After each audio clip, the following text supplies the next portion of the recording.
New Thought Media Network proudly presents Having Courageous Conversations, where real talk dives deep. Each week we go beyond surface talk. We open our hearts, speak our truths, and dive into the stories that shape us. No scripts, no filters, just powerful, unforgettable conversations about life, purpose, healing, and truth. Join the conversation, because your voice belongs here. Please like, share, and subscribe. Check out our YouTube channel at Having Courageous Conversations or email us at yourshowyourvoice@gmail.com. Now, let's have a courageous conversation. The views and opinions of our guest and hosts do not necessarily reflect those of New Thought Media Network, or any organization we may be affiliated with. Here at New Thought Media Network, we welcome freedom of speech and courageous conversations. There are many topics that can be difficult to navigate. Challenging the status quo and engaging in lively debate is important to expanding our understanding of one another, and life in general. Creating a peaceful world doesn't happen because no one disagrees, it happens from a willingness to understanding one another. In our programming, we strive to expand consciousness and assist people in creating remarkable lives. Your comments are welcome at info@ntmedia.org. Thank you for joining us for another Courageous Conversations, where we explore truth, growth, and conscious living. We believe that when we speak from the heart and we listen to others with compassion, we hold space for one another, where we can create possibilities for healing, growth, and connection. We believe. I'm Shira Rogers, and it is my absolute joy to be here with you. Joining me normally is my co-host, Mark Dupuis, who sends her regrets today, but I am honored to guide this powerful conversation with our guest, Josh Sherry, today. I'm absolutely delighted to welcome Josh as a passionate naturalist and outdoorsman who founded and owns 7G Explorations. His mission is to foster healthy and respectful connections between people and nature while creating educational and employment opportunities within the indigenous communities. Since its inception, 7G Explorations has already supported the construction of the new longhouse at Guyana and developed four, I hope I got that right, Josh. And Guyana says, yeah. Say it again? Guyana say. Thank you very much. Very well. And developed 4 new ecotourism packages in partnership with 6 nations. It's a gift to have you with us today, Josh, and we thank you for saying yes. Thank you very much. I am honored to be here with you. Today we're diving into a topic which I'm really excited about, because I think many of us have a lot to learn, and it is a broad topic, awakening from the colonial mind. And I think that's an important and timely conversation, and I can't wait to hear what you have to say. So, Josh, I want to begin by asking you to share the story of 7G Explorations and what called you to create the work. Wow. That's a bit of a wordy answer. Life, everything that I've been through in my existence, trying to find purpose and connection, while also navigating how you exist in a world with a colonial mindset. A huge inspiration in my life was my mother. She taught me everything about work ethic, dedication, how to be a man, how to take perspective from our females, really how to be a whole and balanced person. Mm-hmm. And then I took that as I was developing myself into the trades with that eagerness to and willingness to learn and grow And unfortunately, in those types of sectors, there are a lot of addictions issues. There are a lot of partying. When youth get access to that amount of money per hour, it tends to free them up to do things that don't necessarily grow them. And then we are stuck in a position where we're constantly working overtime and hours just to pay our bills, cover everything, and then try to get ahead for ourselves. So we get lost in those systems. And I myself were one of those people getting lost in that very system. And I was finding it extremely difficult to navigate or connect. So when I first left the trades, I originally wanted to start my own millwright business and train them under my way. I believe that humans should communicate between each other. But my realization at the end of that was the fact that I would still be sending them out into those unhealthy environments, dealing with unhealthy people that are doing things for unhealthy reasons. So all the good work that I would be doing with them at their home base would just be sending them into situations where they may be facing even greater trials and tribulations because the people they're dealing with aren't necessarily following the same path of values or what is most important to that individual.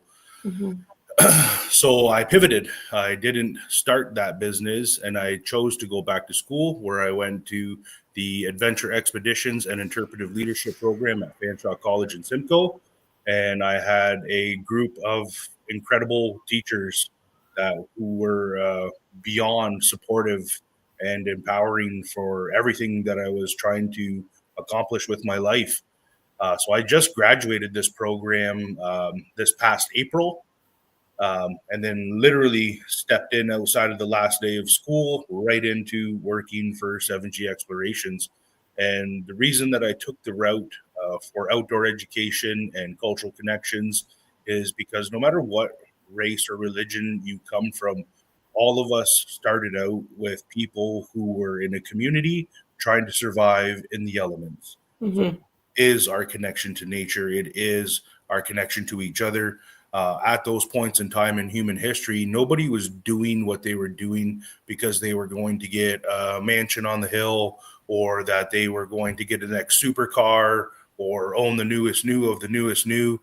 They were doing it because they genuinely cared about the people that were around them.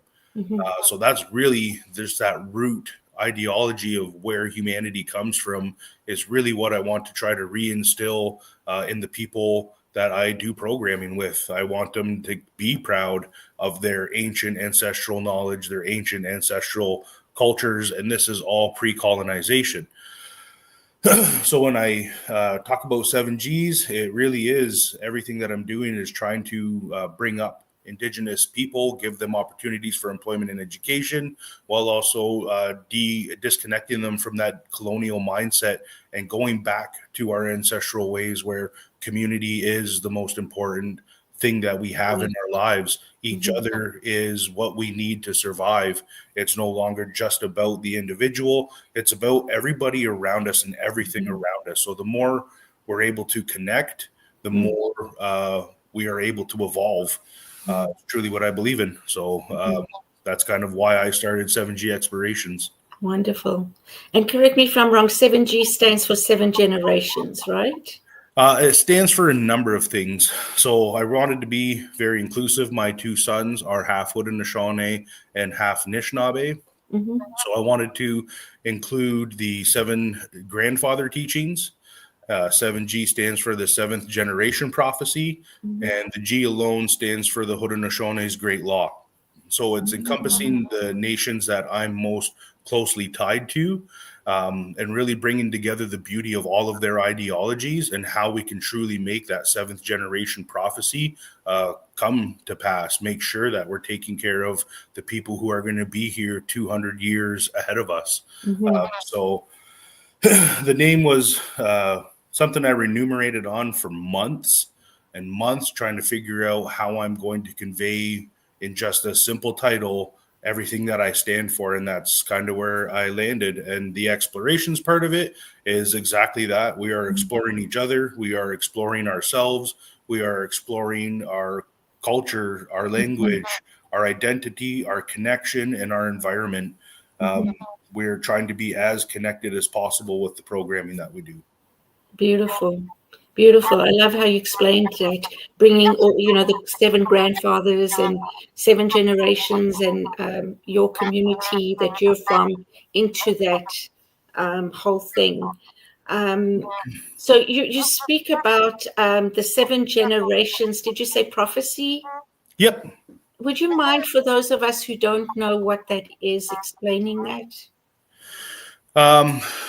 It could be told in a number of ways, but essentially what it comes down to is that the 7th generation is coming up. And at that point in time, there's going to be great change. So preparing ourselves, making sure that 7th generation is healthy for the changes to come is a part of that whole prophecy. And some believe that a lot of those generations have already come to pass and that we are starting to enter into those generations coming ahead of us, where we're going to be meeting all of those changes. And it's kind of evident in what you see happening globally, locally, from our federal government to our provincial government to world government. There's a lot of change happening, not all great change and not always for positive notes, but that's exactly why we're having this discussion here today. Yeah, absolutely. And I think, I don't know, I think that for me, I see a lot more pride in Indigenous people carrying themselves. There's a lot more wanting to connect with their roots, wanting to understand where they come from, and being proud. Whereas before, and I'm not from this country, but my understanding is that a lot of Indigenous people hid that they were Indigenous. I did myself during my trade. Most people thought I was either Sicilian, Spanish, Hawaiian, Tobagan. They would guess everything else under the sun except for Indigenous, Mohawk, or even Anishinaabe. They never considered me that, or I don't look that way. So I wouldn't bring it up to people. I wouldn't share that with people. And that actually gave me insight into how people truly felt, because when things would happen, you would hear things like they need to shut the bleep up and get over it. And then it wasn't until I would say, hey, just to let you know, I'm Indigenous, and then it would be backpedaling. So it was an opportunity to get a real glimpse into how everyday people truly view us without having that already barrier for them to share how they truly feel there. But it was growth and development for myself as much as it was upsetting that, wow, these are people that I work with and they feel that way about me. Like, I'm here every day at work. I'm working beside you, sweating, slugging. So what makes me less than? So it gave me a lot of questions. And this was partly why I left the trades in the first place, to broaden and create opportunities for not only Indigenous people to connect with this culture and identity, but non-Indigenous as well. We try to encapsulate that through our tourism packages that we've developed with Six Nations Tourism, and bring people from off the reserve onto there to get a true and honest viewing of who we are, where we came from, and why we are the way we are. Whether you are from this continent or not, you are still from our species. Right. So, I love that. Connection truly is the driver of what we do. Love, acceptance, safe space. Those aren't just taglines that you throw on to bring people in, but it's something you actually live. It's how you conduct yourself on a regular basis. So like walking into the whole conversation of decolonizing your mind, it really is changing your prime drivers of what you believe in and why you do what you do. Yeah. And moving forward in truth and honesty of yourself to be able to connect truthfully and honestly to other people. Beautiful. Beautiful. And I love that. I don't know if you know Unity Kitchener, who sponsors this program. but all unity. We believe in oneness, one power, one Mhm. presence everywhere. Yeah, Hi, Mark. One power, one presence everywhere, and that we are all a part of it. There's no absolutely. separation, right? Mhm. And so when you talk about us being a species, I'm getting goosebumps because you're not separating the indigenous from the colonial people that came in and created harm on this land. And so I really feel what you're doing is inclusive, and it's so important because you're educating your own kind and you're educating those who don't know any better, who are ignorant. Yeah, I believe when we bring up that term, colonizer, um, a lot of people associate it with Europeans. Mhm. Um, but colonialism itself belongs to no race, no religion, no nothing. It is an ideology. Anybody can practice it. Once you conduct yourself in a certain set of behaviors, then you're starting to behave like a colonizer. Um, but outside of that, humans are just humans. Pre colonialization of Europe, their social structures, their communities were all closely tied to the land, the seasons, uh, spring equinox, summer solstice, harvest moon. All of these things in nature was what drove who they were and how they conducted themselves in their society and how they connected with the environment that gave them all this growth and definition and development. Um, Connecting ourselves to nature, understanding the environment we live in is the basis of human understanding and evolution. When we step outside of everything that we are handed and told, and we actually develop ourselves through education, through communication with entities all around us, we end up finding ourselves in a position where there are far more similarities between all of us than there are reasons to separate or segregate. Mhm.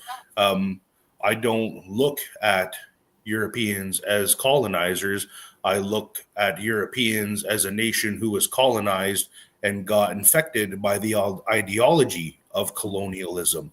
It's unfortunate that they chose to take that ideology that affected them so negatively in their own homeland and then starting to apply it to other nations where we could have completely shifted. So imagine then if that had happened in Europe and Europe said, you know what? We don't want to follow that path. We don't need kings. We don't need rulers. We don't need all of this other stuff. We just need community, communication, development, skill development, and sharing. And they went to all these other nations, and instead of enslaving them or killing them or lying to them, actually listened to what they had to say, took the wonderful information that they had, like when colonialism first showed up to India. India was already light years ahead of Europe when it came to mapping the stars, mathematics, all kinds of wonderful things that we considered to be civilized. Um, and it wasn't taken into consideration. We burnt uh, the libraries of Alexandria, Alexander the Great. There's so much information throughout human history because we've operated ourselves through that limited lens of colonialism to actually give ourselves the tool to expand and grow. So it's de-evolution at that process where if we would have shared that information, if you could have still went and visited the ancient library of Alexander the Great, imagine how much more knowledgeable you would be, our society would be, from all the different perspectives that came from all the different nations that lived in all these different areas. We would find and create the pathways that humans need to move forward in the healthiest way possible. But Mhm. because we went the opposite way and we followed this ideology, we ended up in this state where we are de evolved. We are still fighting amongst each other for the most insane reasons possible. Your skin color is different, Mhm. your accent is different, Mhm. where you were born is different. So I have to hate you. Uh, Mhm. if it was reversed and they shared, then it wouldn't matter where you came from. Any environment that you went into, you would have a greater pool of empathy and compassion for all those people around you. It doesn't matter who they are or where they came from. They have legitimate ideas. They have a legitimate voice. As long as you're conducting yourself in a good way, as long as you're being nice, collaborative, helpful, then people want you to be there. People Right. want to participate. But Yes. when you're oppressive, mean, hate-filled, people don't want you around. So it's truly this ideology of colonialism that has massively stunted a lot of what human development could have been. I do not believe that what our society is today is the apex of human ingenuity or capabilities. I think there is still so much more we can bring to the table if we actually just listen to each other. Yeah. Yeah, I agree. I think as a species, we are babies. We have a long way to go.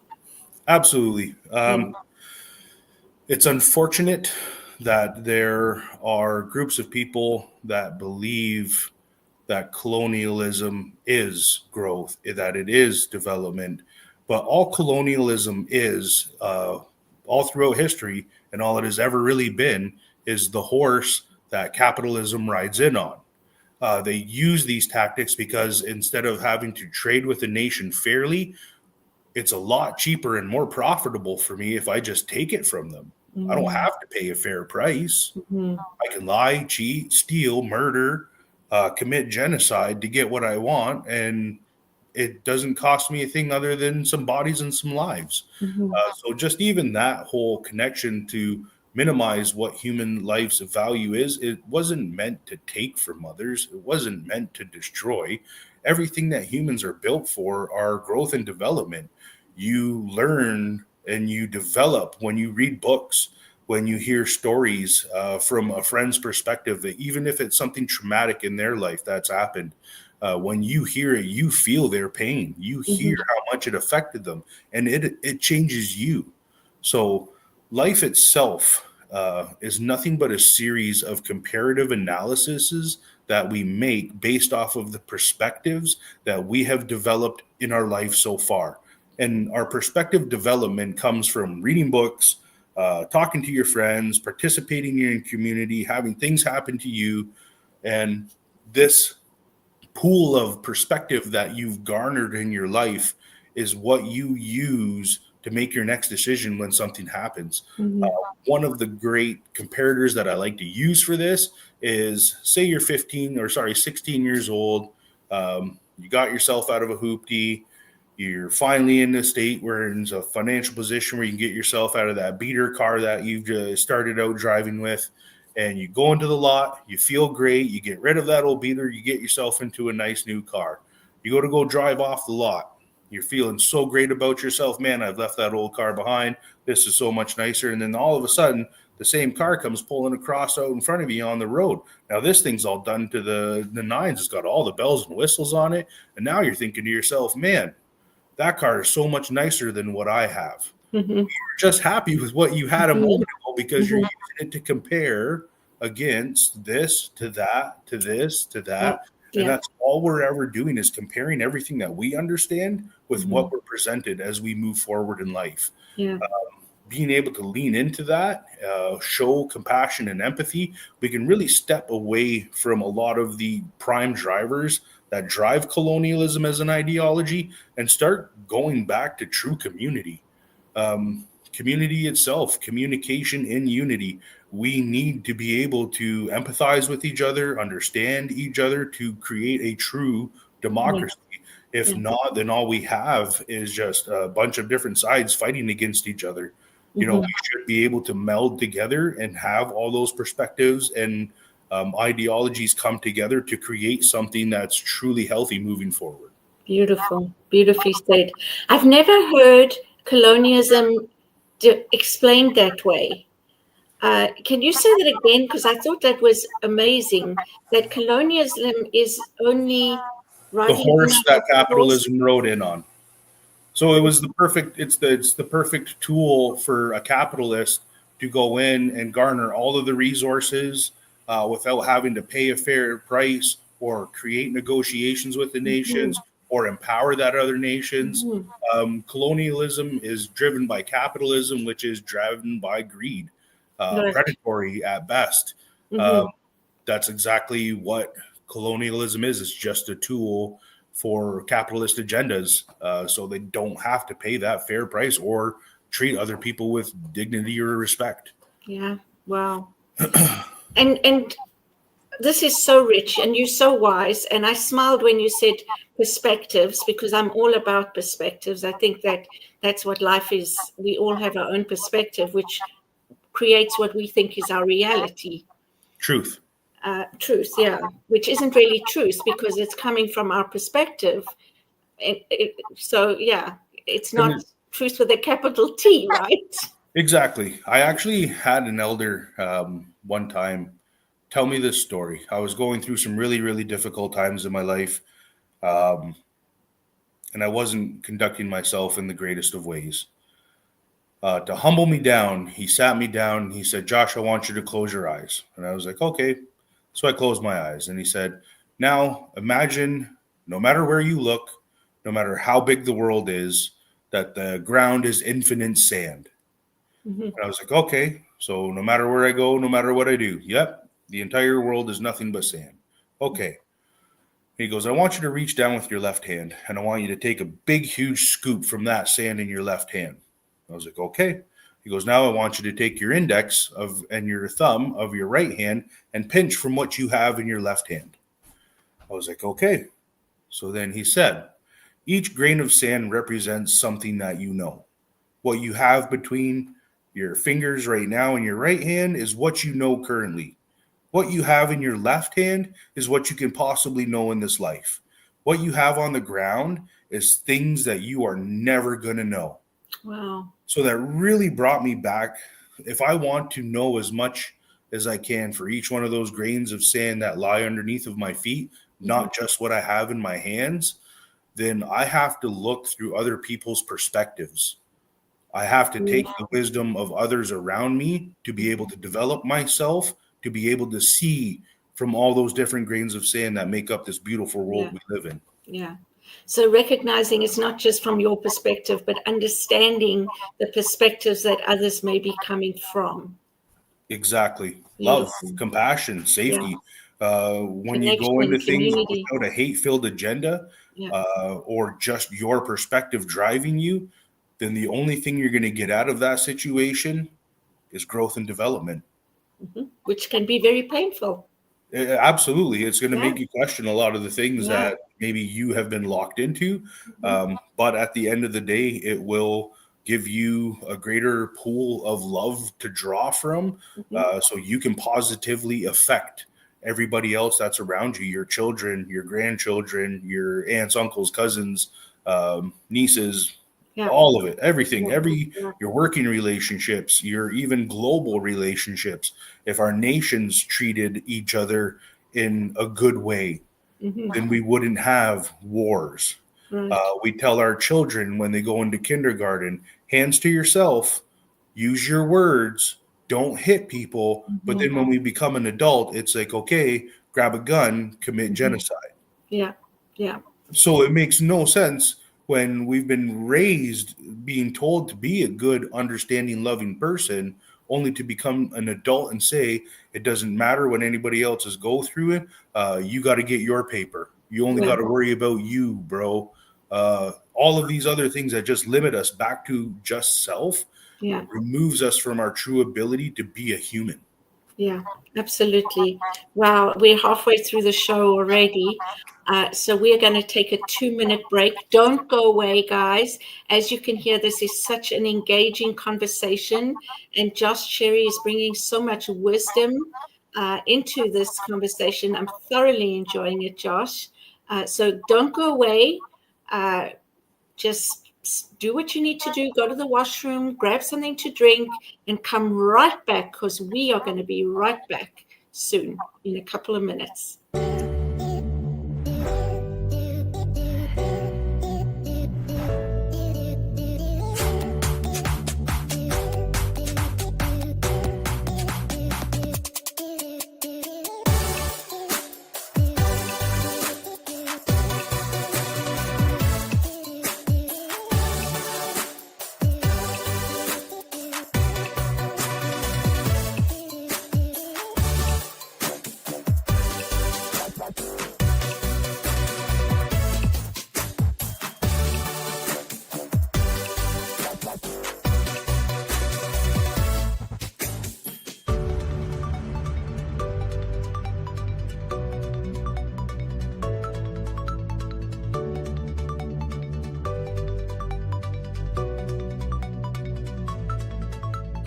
New Thought Media Network proudly presents It's All Love, Wednesdays at 4 p.m. Mountain Time, 6 p.m. Eastern,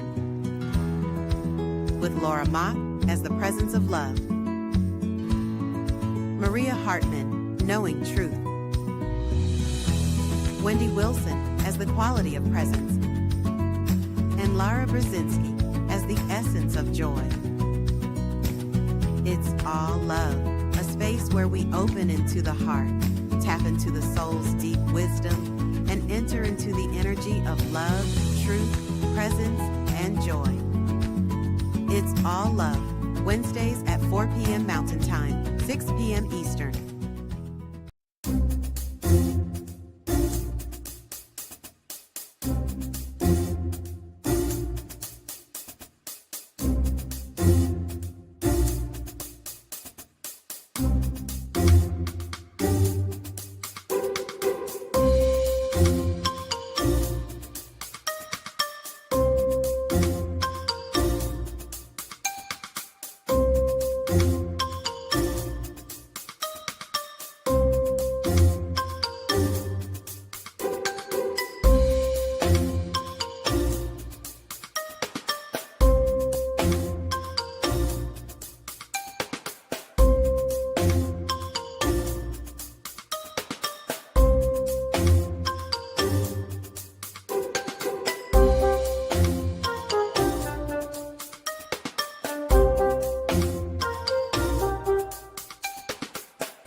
Welcome back to Having Courageous Conversations. We're here with Josh Sherry, continuing our conversation about awakening from the colonial mind. So let's continue, Josh. What do you mean, or explain to us what you think about when you say awakening from the colonial mind? Prime drivers. It's realigning your prime drivers. A lot of humanity's prime drivers are material and wealth. Mm-hmm. When we look at our societies pre-colonization, no matter where you're from, our drivers were community. Our drivers were education and empowerment. These things in those societies weren't held at a dollar value where you have to pay X amount of money to be able to get access to this information. This information was shared with you because it was a part of the development of our species, of our people, of our nation, of our culture, of our language, Right. of our ceremonial practices. Mm-hmm. So when I talk about the awakening from a colonial mindset, it really is just showing up, being participative, being present, being accepting, loving, compassionate, and empathy to drive what you do, so that when you step into these situations, you're no longer then doing it for money. You're doing it for personal development. Mm-hmm. The more you develop, the more opportunities come your way. Mm-hmm. Money is just a byproduct. If you are actually showing up with integrity, if you are kind and respectful to others, then you're the type of person that they want to have around. Mm-hmm. When you start separating yourself from that and using just wealth and title and power to get to where you want, most of those people you don't want around. You don't want to build relationships with them. Right. You are forced in a work setting to have to participate with them, even though they're so wildly outside of how you conduct yourself or what you believe humanity can be. You still have to learn to function within that setting. And I've spent a lifetime doing that. So I've spent hours and hours and hours, and all the times I've had to drive to work, drive home from work, go to different locations for work far away, and remunerated on this very subject over and over and over again to find ways where, how do humans move forward, separating themselves from that colonial ideology without having to use what colonialism has used to push its agenda, and that's war, death, genocide, hatred, separation, segregation. How do we do it in the most inclusive way possible, where I don't have to fight you Yeah. to do this, to move forward? I just need to communicate with you. I need to share with you. And I need to be honest about myself. I need to be honest about who I am, where I'm from, and know my purpose here on this planet. So really, it's stepping away from money being our driver, materials being our goal, and actually looking at life as development. Life is a thing that when you learn, you grow. So being connected, picking up some books. I know reading's really dropped off of the popularity map with everything that we have when it comes to technology nowadays. But reading is the only thing that you can travel the world and never ever leave your home. You can garner more perspective from reading about even fantasy characters. One of my heroes in my life is Driz Doran, and he's a character from the Legend of Driz series written by R.A. Salvador, and he is an incredible character. The trials and tribulations he's faced, I really resonate with that, and I believe, just like him, that it's through understanding that we can create a better path moving forward for all people, no matter who's been put into whatever box. So, stepping into love, stepping away from materials. Don't use money as your driver. Use experience, growth, development. If you're passionate about something, develop yourself in it, and then money will come eventually. And money is itself even inconsequential. It's an entity we put such great value on. You can't drink it, you can't eat it, you can't build a shelter with it, you can't use it for clothing. It really is inconsequential when you actually look at what humans truly need. Yeah, I hear what you're saying. I mean, money can cause a lot of negativity in a lot of people's lives. And I can hear people saying, in reality, though, we need money because we have to survive. We have to be able to buy food and buy, rent housing. And that's how we've been conditioned, right? And that's how the system has been set up. So what do you think the first steps could be for somebody to work on awakening from the colonial mind? I hear what you're saying about love and kindness, but what are the kinds of steps that people can take to become more kind, become more loving, become more community orientated? Connect with nature. Nature, especially for the Haudenosaunee people, it's what we used just by watching it, connecting it with it, living with it in every aspect of our lives. It truly defined who we are, from our clan systems, our ceremonial practices.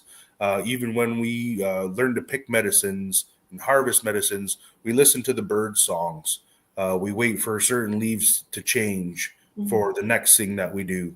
So once you start stepping in and connecting with nature, and you see all of these beautiful relationships between species that really have nothing to do with each other except for this connection, you can see that outside of these stories we tell ourselves, like how a wolf is really aggressive and he's the alpha male and the blah, blah, blah, blah, blah. Wolves are actually extremely loving. They're extremely community oriented.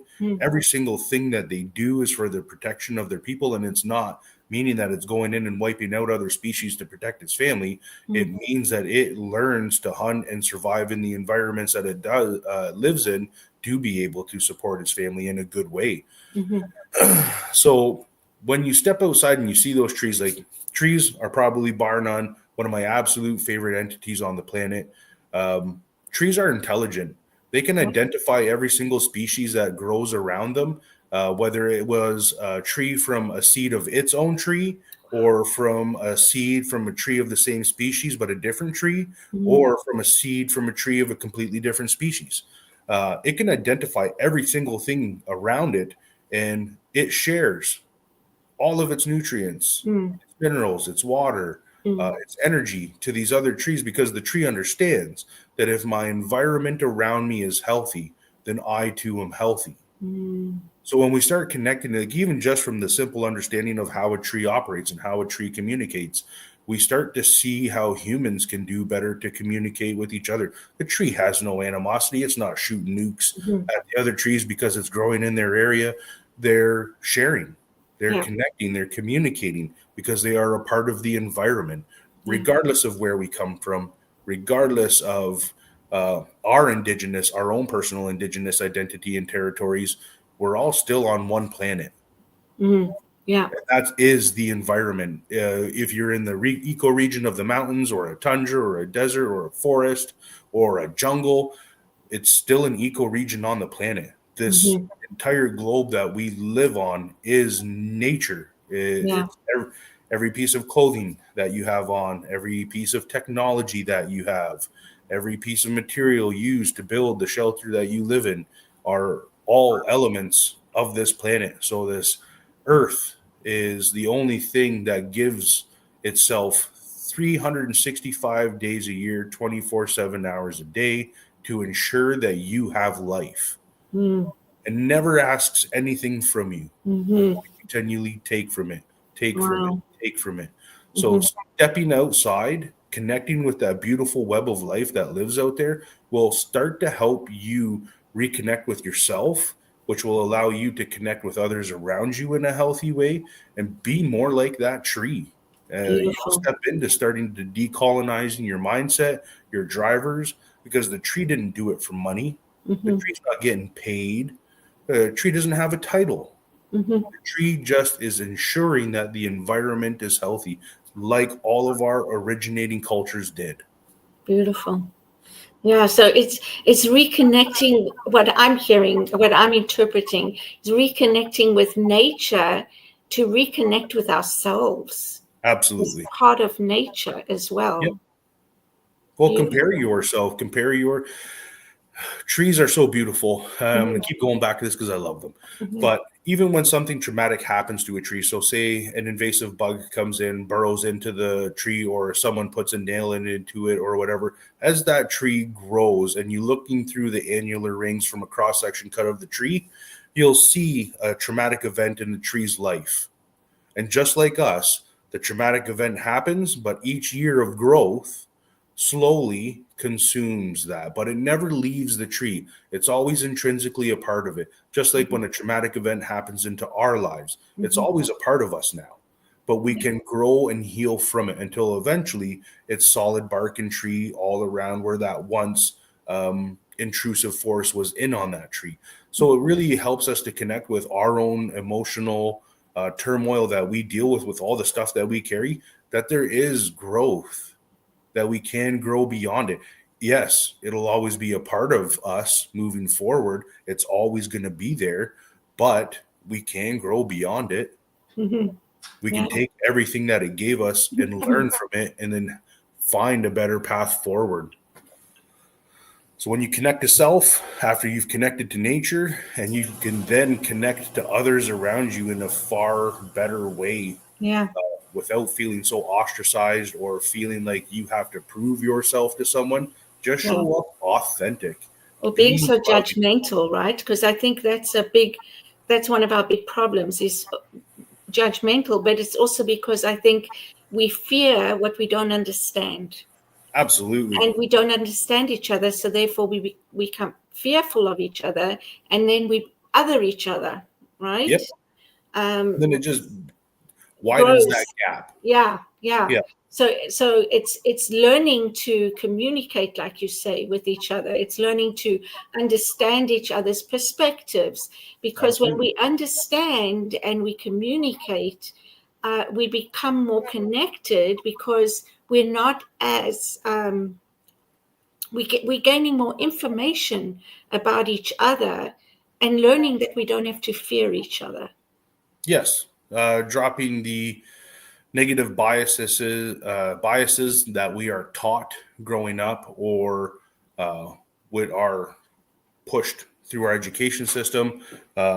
It's sad to say, but a lot of the structure that we have for our society is 100% geared to sustaining that colonial mindset and that colonial ideology, because it needs those exact same ideologies, not only to create itself when it comes to a nation, but also to sustain itself once it's developed itself into a nation.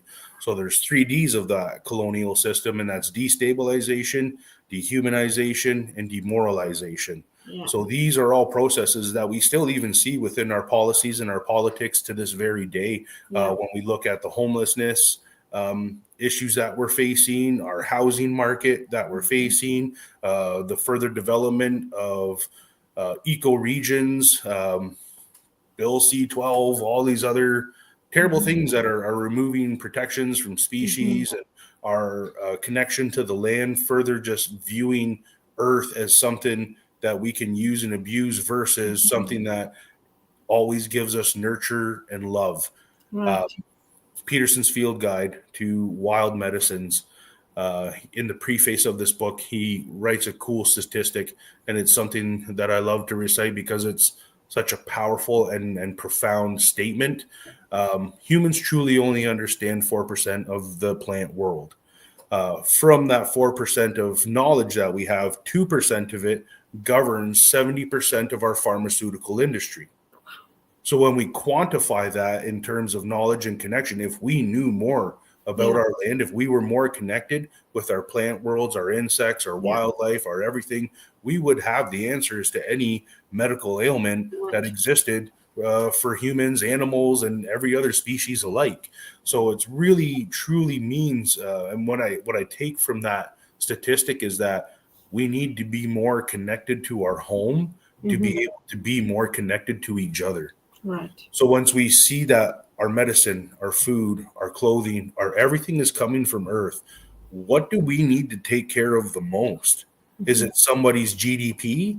Is it somebody's mansion? Is it somebody's $5,000 suit? Yeah. No, it's a planet. Let's take care of the trees. Let's take care of the plants and the animals and the birds.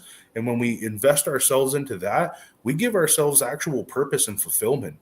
When we go to something just for, say, a paycheck so that we can buy a thing, you get the thing and it's done and over with. There's no true fulfillment. When you're actually giving back to Earth, when you're connecting and giving your, like, and it doesn't even mean going to plant trees. It just means giving back, like that love, that reciprocation of respect and connection. You don't have to invest money to do it. You just need to invest time and effort. We can find ourselves awakening from these ideologies. We can find ourselves that we don't really need all of this extra accoutrement that exists within our life because the planet gives us everything that we truly do need. Yeah, absolutely. And I can't believe how quickly the time's going, but I have a question for you. The work that you're doing, how, first of all, I'd love for you to explain the Six Nations, because I know that you explained it to me when we met, how the Six Nations come to be called the Six Nations. And then how is your work affecting the community of the Six Nations? Well, Six Nations aren't technically originally a part of what border you would call Canada.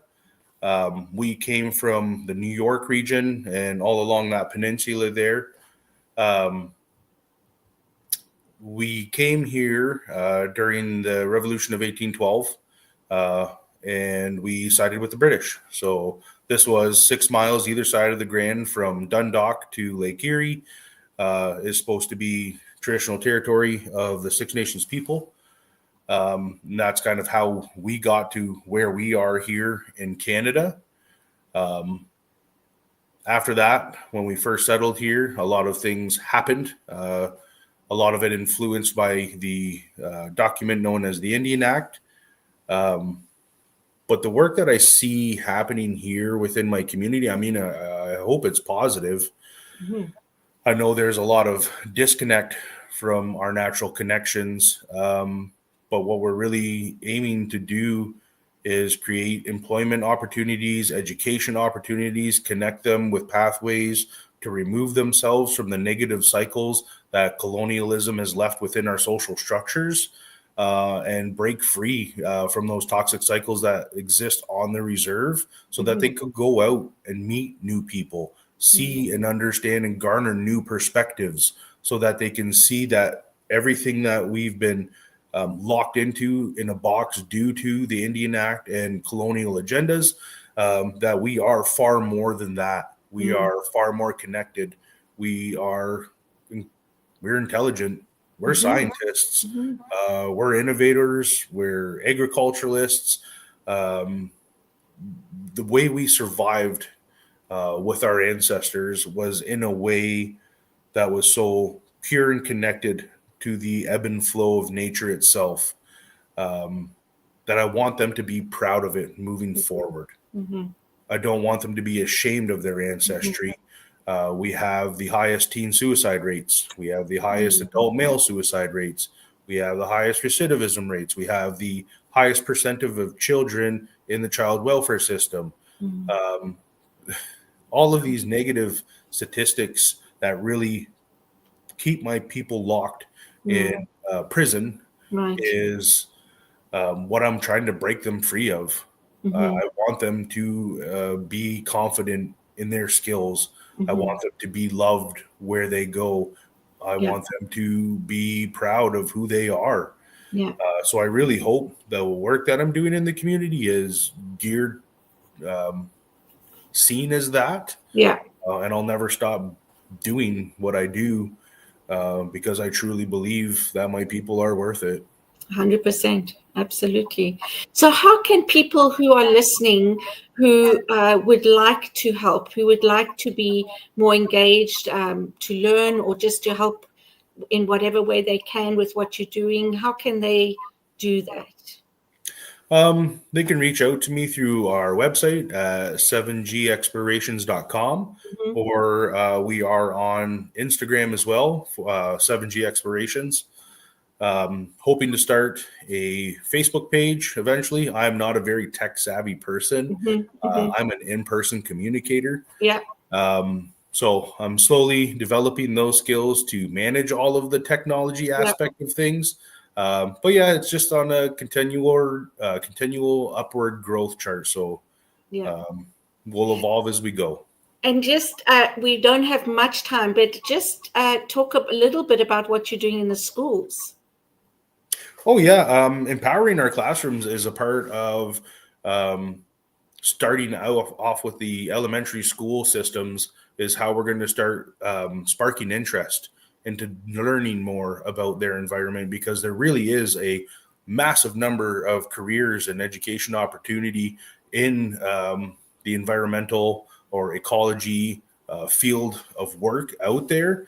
So getting them interested at a young age, having them engage on their own time and playing outside and identifying plants and maybe doing a little bit of bird watching, I feel that it is going to be one of the most successful ways for them to be able to step outside of their home and feel confident and connected no matter where they go. So it also gives us the opportunity to give them a chance to possibly work for us. So as they grow through the programs that we'll have offered within our community, they can sign up as junior sweep guides for summer jobs in between school. So they would come and participate, learning oratory skills, interpretive skills, interpersonal management skills, as well as wilderness first responder certifications, water rescue certifications, compass and map reading certification. So really giving them every tool that they need to be able to go outside in the environment successfully and do it in a good way with a well thought out plan with consideration for the safety of everything and everyone around them. When we talk about safety for everything and everyone around them, we're not just worried about the safety of the people that we're on expedition with outdoors, but the animal life that we interact with while we're out there as well. So leave no trace philosophy, all of those wonderful things. So we really, when we're in the school systems, we're promoting what we're doing. We're promoting opportunities for education, but we're also getting them to seek out information on their own.